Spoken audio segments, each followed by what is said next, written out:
Thanks for joining us on the program, everyone. You see, across the world today, questions of peace and security are no longer confined to the battlefield. From the use of prohibited weapons to the risks posed by emerging technologies, humanity faces threats that test both our science and our diplomacy. And that's why Nigeria has put forward one of its most distinguished envoys, Ambassador Dr. Eniola Ajayi, for the position of Director General of the Organization for the Prohibition of Chemical Weapons, OPCW. Dr. Ajayi has served as Nigeria's ambassador to the Netherlands and to Hungary, engaging directly with the OPCW and other institutions of international law. She has chaired the OPCW's Executive Council, represented Africa with distinction, and advanced reforms in education, technology, and the environment back home. Now, as straw polls approach and the race intensifies, Nigeria seeks to make history, potentially producing OPCW's first African and first female Director General. She joins me on Beyond the Headlines. Ambassador Ajayi, thank you so much for coming on the show. Thank you for having me. And congratulations on your nomination. Thank you. So Nigeria has put forward two major international candidacies this year. You for OPCW, Dr. Elias for ICJ. Yes. He was here some weeks ago.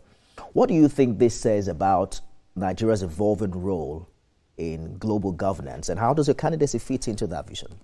Well, it just goes to reaffirm Nigeria's position on their commitment to the issues of security and the rule of law. You know, Nigeria has produced these distinguished luminaries over the ages, and they are no stranger to the institutes in The Hague, especially the courts, right. International Criminal Court, International Court of Justice.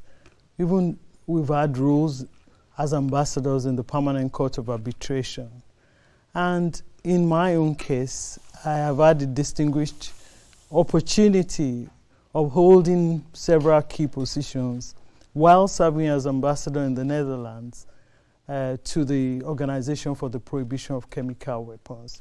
It says that Nigeria is really committed to the issues of peace and security across the world, especially when you look at even the role we play also at the African Union and several other key positions in international organizations. So Nigeria is at the forefront of ensuring that there's peace and security, not just in Nigeria, in Africa and the rest of the world. Well, let's break this down for our viewers who may not fully understand what the OPCW does beyond banning chemical weapons. Why should the average Nigerian or African care about this organization?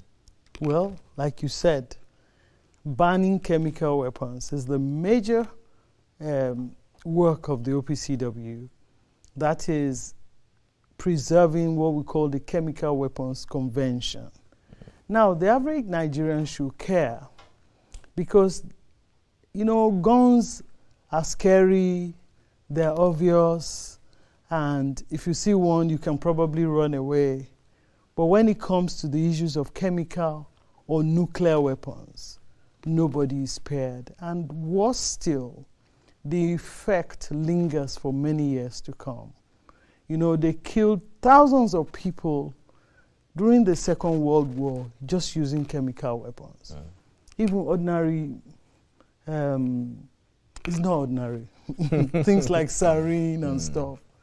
If they just put a little bit in a place where any human being makes contact and it gets into the blood, the person is gone, really, without quick intervention. So every Nigerian should care because chemicals are transported across borders and they come sometimes disguised as chemicals that are for peaceful purposes. So we should all care about the implications of chemical weapons. Especially now that it seems that everyone is going crazy and the world is at war. But you've described yourself as a bridge between science and diplomacy. In very practical terms, how would that unique background, you know, help you steer the OPCW? Okay, for one, the work of the OPCW is diplomatic in nature, but the basis and the foundation is science. So for someone who trained as an eye doctor, that means I'm not a stranger to science. I'm not just an eye doctor who does clinical work. I also did research at the Institute of Ophthalmology in London and St. Thomas's Hospital in London. I was a research fellow. So I'm conversant with the use of chemicals and the implications even to human beings. So basically, that scientific background makes it easy for me to assume the role of the Director General of the Technical Secretariat for OPCW. And then being a diplomat, because the work of the DG of the OPCW is tripartite in nature. Okay. Number one is that you are the administrator. You oversee the day-to-day running of the organization. Number two is that you are the chief representative. That you are the number one diplomat of the organization. So you represent the organization in international organizations like the United Nations and many other places. And also, as a diplomat, you bring the state parties together. You become the one who engenders proper cooperation among state parties. And then the core work of the organization is verification and inspections. You're the one who oversees that primarily to make sure that chemical weapons are destroyed where they need to be destroyed and to prevent the emergence of stockpiling again for use and ensuring that chemicals are used for peaceful purposes only. So that's the work of the DG, and that's where I come in. I'm a scientist, I'm a diplomat, and I'm someone who has also led within the executive space. So I know how to bring people together, and I know how to lead organizations. The poll is in September, right? Yes. So, like, how many other people want to contest? It's a large field. We actually have 11 people, 11 of us. 4 of them from Africa, 4 from the East European group, 1 from the West European group, and 2 from the GRULAC. That's the Latin America and the Caribbeans.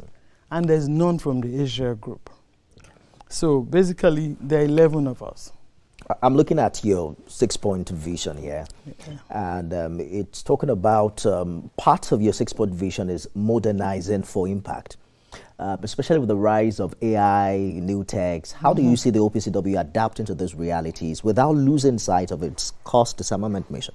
Yeah, well, actually, it's to enhance the work. Artificial intelligence is already in use at OPCW, but a proper ethical use of it to ensure that we stay several steps ahead of those who seek to use artificial intelligence to do us harm.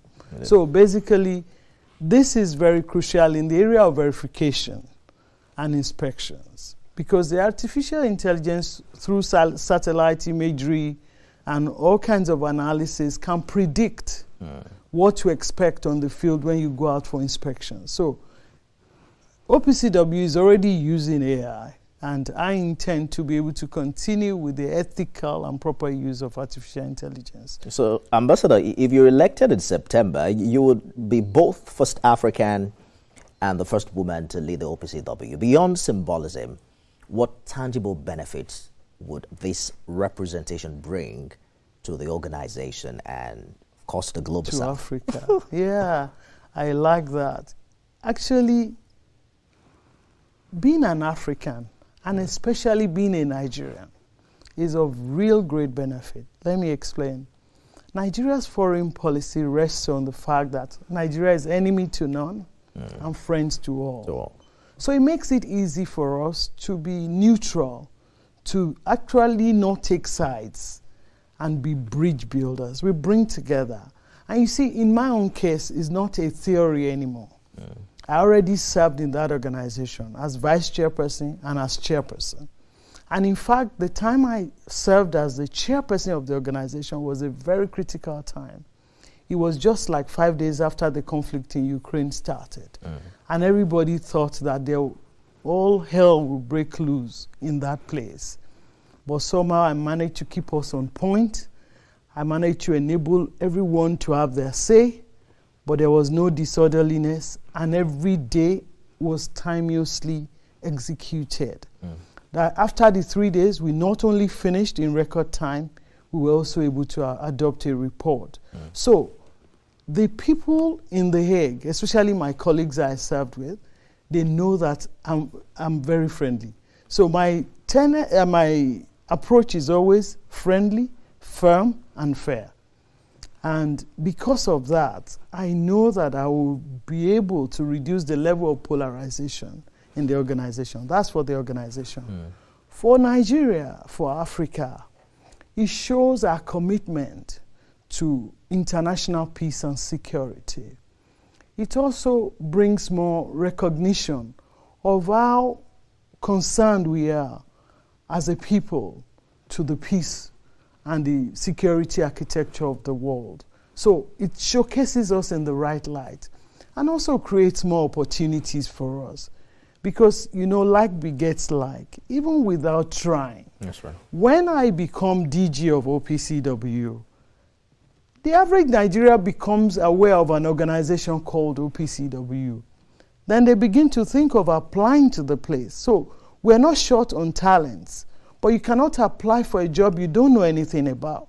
By my coming out, more people in Nigeria and in Africa become aware of this organization called OPCW. In fact, one of the things I aim to achieve is to give OPCW more visibility across the world, because it's one of the most successful disarmament organizations that we have today.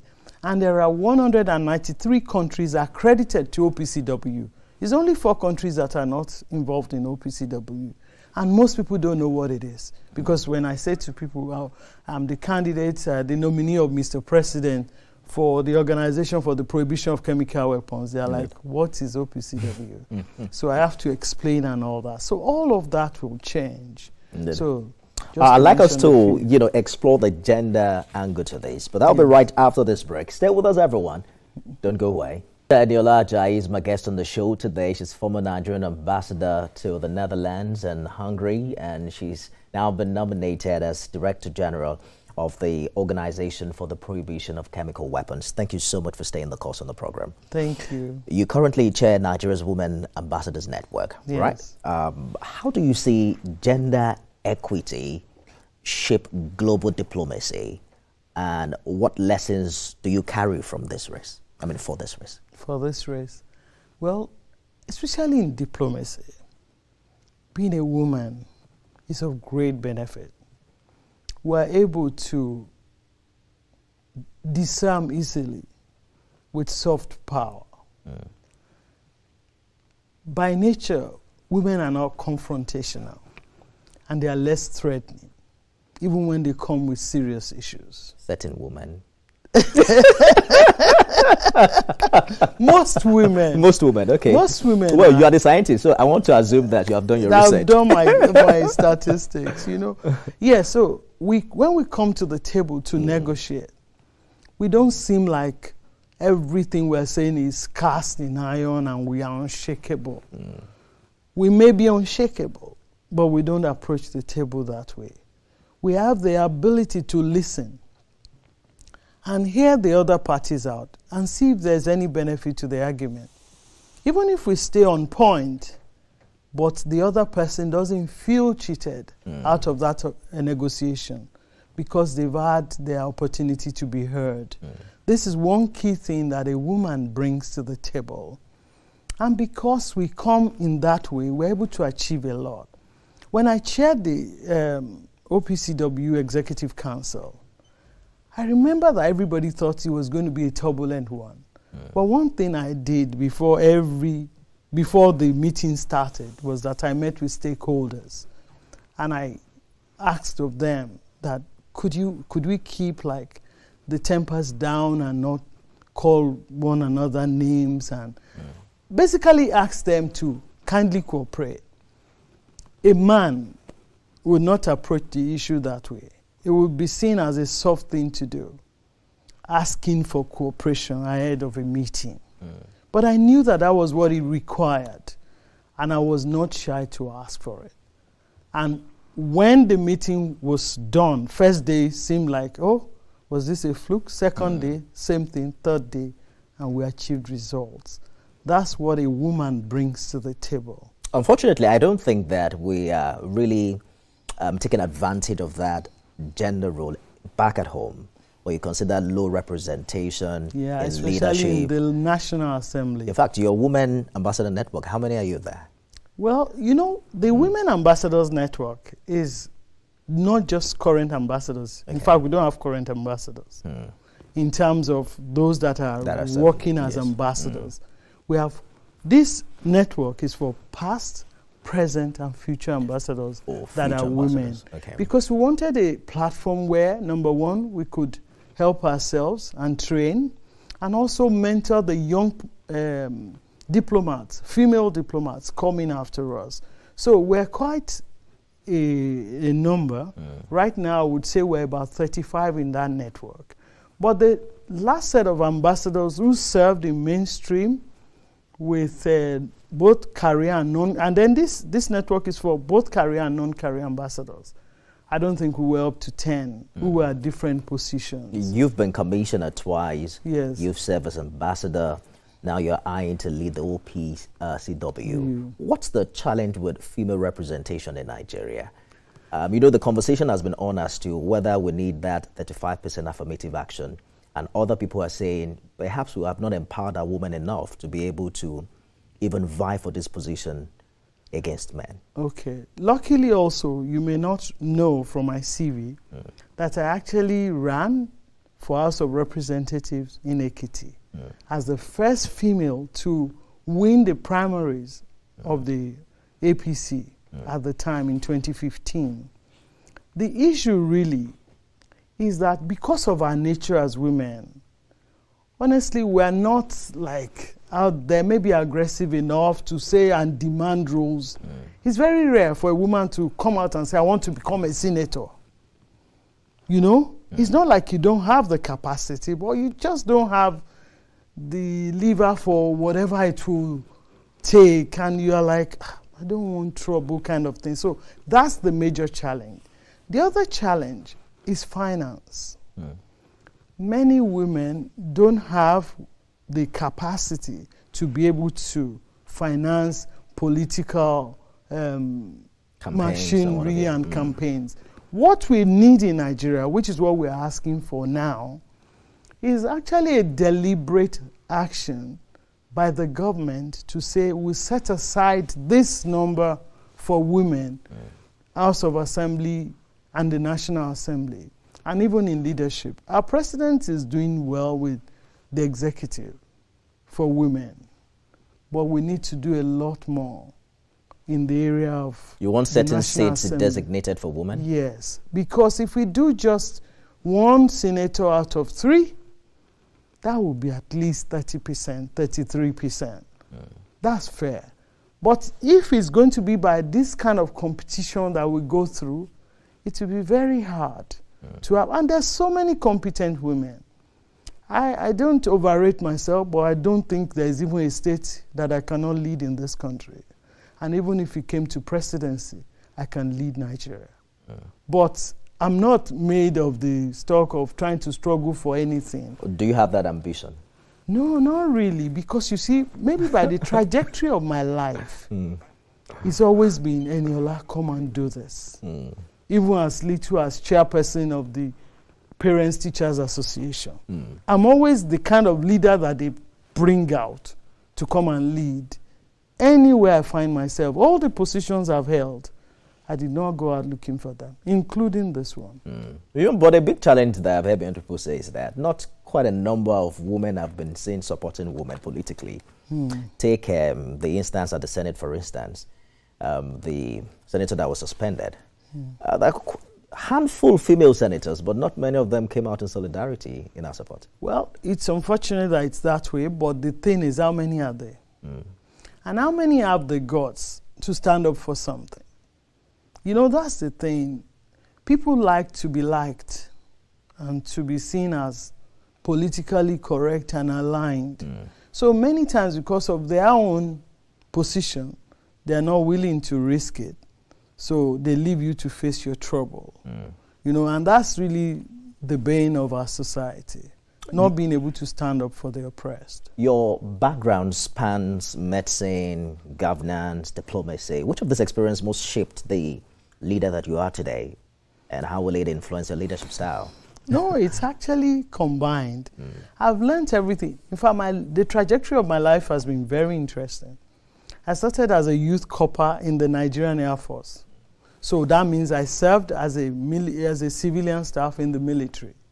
And then I started my own practice. So that means I've also been in private sector. And then while I was doing that, I was invited by my state to be commissioner.